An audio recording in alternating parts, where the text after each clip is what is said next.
पौड़ी 23वीं साला ही साला इतनी सूरत न पाई या नदियाँ तेवा। ये बात तो सही है कि जिसने किसी ने भी उस परमात्मा को बड़ा बड़ा कह के उसकी स्तुति की है, उसका अंत तो नहीं पा सका, लेकिन जिसे किसी ने भी प्रशंसा योग्य की प्रशंसा की, उसकी सिफत सलाह की, तो उनको इस बात का समझ आ गई, उसको इस बात का ज्ञान हो गया कि इस बात का ज्ञान मिल गया कि वो बहुत बड़ा है, बहुत बड़ा है, और उसका कहना व्यर्थ नहीं जाता है। यहाँ तक कि जीव पहुँच तो नहीं सका, लेकिन बुद्धि ने उतनी सीमा तक खोज तो नहीं की, लेकिन कह कि इतने पाताल हैं, इतने आकाश हैं, लेकिन अंत में सत्य तक तो नहीं पहुँच सका। साला ही साला इतनी सूरत न पाई नदियाँ तेवा, कहते उसकी सत्य तक तो नहीं पहुँच सका, मगर जैसे नदियाँ सारी जाकर सागर में विलीन हो जाती हैं, अब नदियों की अपनी कोई पहचान नहीं रह जाती, गिनती नहीं रह गई है, अब तो सागर ही कहला रही हैं, वो उसमें एक रूप हो गई हैं। हूबहू इसी तरह बड़ा बड़ा कहने वाले उसी में एक रूप हो जाते हैं। अब प्रश्न ये उठता है कि जो लीन हो गए, जाति मिट जाती है, मजहब खत्म हो जाता है, शरीर का अहंकार मिट जाता है, रूपवंत तो है नाही मोहे, प्रभ की ज्योत सकल कट तो है, धन का, ज्ञान का, विद्वता का, अक्ल का, सबका मान मिट गया, तो अब क्या रह गया उसके पास? फिर तो कुछ भी नहीं रह गया। आखिर संसार में है ही क्या? हे प्रभु की, बस वो प्रभु की ज्योत, धन कहते हैं, धन रूप जाति मुल्क भाषा देश का अभिमान तो उसकी बपौती होती है, पर जब ये संपत्ति रूप रंग सभी नष्ट हो गया, तब जीव के पास रह क्या जाता? तो गुरु महाराज पर फरमान करते हैं कि बस इसका उत्तर बड़े ही मीठे बोल से, सुंदर ढंग से उच्चारित करते हैं।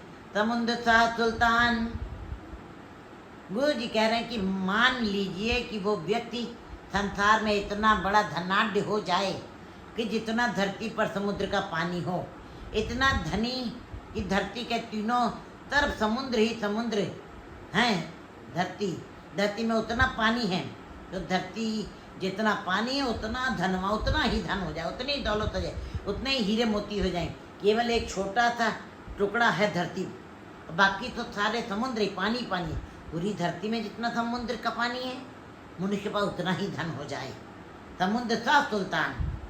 वैसे तो आज तक जमीन पर रूहे, जमीन पर आज तक कोई ऐसा राजा नहीं पैदा हुआ जो समस्त धरतियों का सम्राट बन गया हो, लेकिन गुरु जी मान लेने की बात कर रहे हैं कि मान ले कि वो राजा हो जाए, बादशाह हो जाए, उसके बाद इतनी संपत्ति आ जाए, गिरहा खेती मालतन, जैसे जमीन पर ऊंचे ऊंचे पहाड़ खड़े हुए हैं, उसके घर में इतना सोना आ जाए, इतनी चांदी सोना मोती हीरे जवाहरात हो जाएं, वो इतनी बड़ी भूमि का मालिक बन जाए।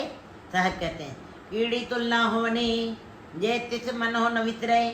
गुरु जी आगे बता रहे हैं कि संसार में ऐसा व्यक्ति जिसको संसार में कौड़ी जितनी भी, जिसकी संसार में कौड़ी जितनी भी की औकात नहीं, छोटी सी चींटी के तुल्य उसको मसल कर फेंकने का लोग दावा भी करते हैं।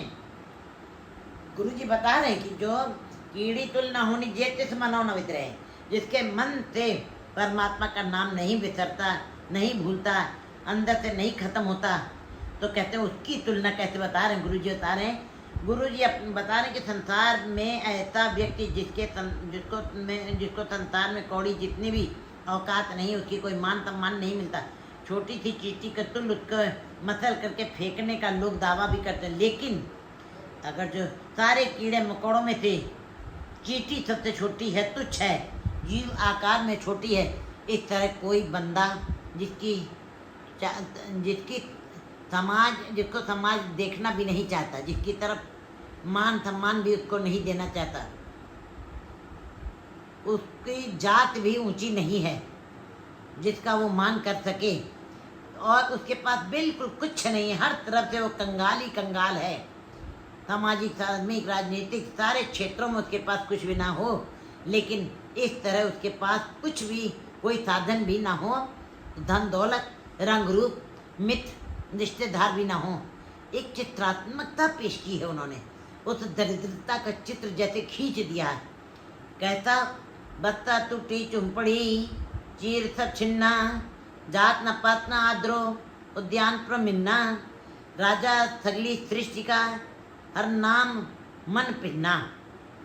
बस अगर ऐसे मनुष्य के पास हरि चिंतन है, परमात्मा उसको भूले ना, उसकी याद उसके हृदय अंदर बनी रहे, तो उसके सामने राजा तुच्छ है। जो समुद्रों जैसा बड़ा अपार सिरमौर बादशाह हो, जितनी धरती पर पानी, जितना पहाड़ों पर सोना, इतनी अकूत संपत्ति का मालिक भी हो, उस मनुष्य के सामने तुच्छ है, बौना है, उसकी कोई औकात नहीं रह जाती। जिसके हृदय में सदा उस प्रभु की याद बनी रहती है।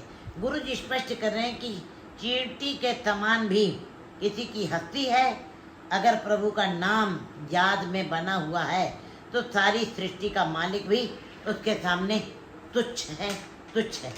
वाहिगुरु जी का खालसा, वाहिगुरु जी की फतेह।